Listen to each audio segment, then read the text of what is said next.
Today I'm going to talk to you about my path to veganism. Since I can remember, I've loved animals.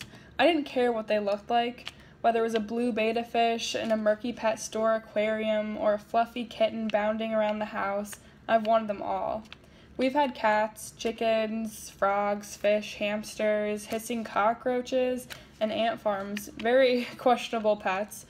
Yep, still, my parents were always having to drag me out of pet stores and away from people's pets, telling me no more animals. We have way too many. However, I was still always showing up at home with some new animal that needed my care.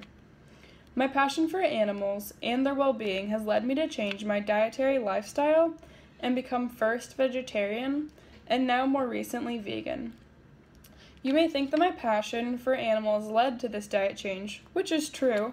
However, there is one incident that is burned clearly into my mind that really kicked off my vegetarianism.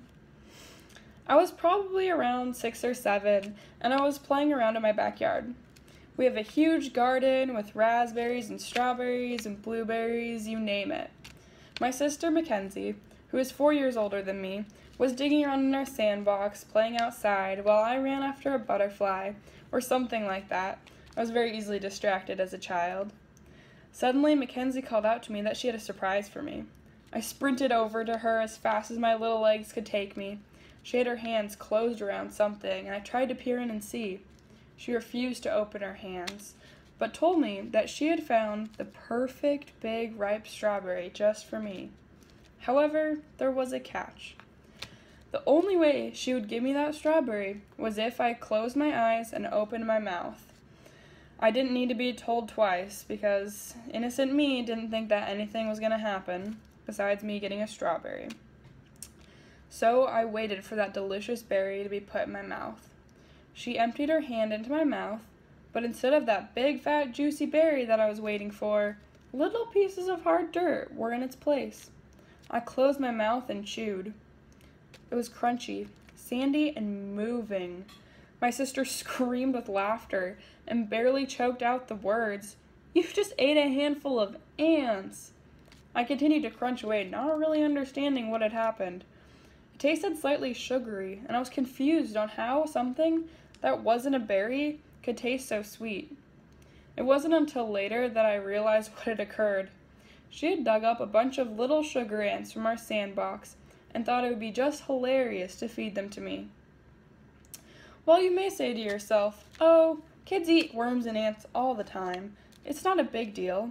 Usually, those kids are choosing to eat those animals on their own.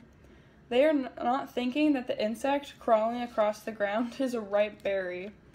This moment has stayed with me for the past 15 years. The feeling of the crawling ants in my mouth has played a role in my decision to stop eating living or once living animals and animal products. Over the years, I've become more educated on the negative impacts on the environment, the body, and on animals that stem from eating animal products. While my decision now is more fact-based than emotional, eating those ants and feeling their wriggling bodies did affect my decision in the beginning. I wonder if my sister hadn't tossed those ants in my mouth, if I would still be making the same dietary life choices that I'm making today. I still cringe if I step on an ant by accident, somehow feeling closer to that tiny insect because of this experience. That moment, along with others, has defined the person that I am today.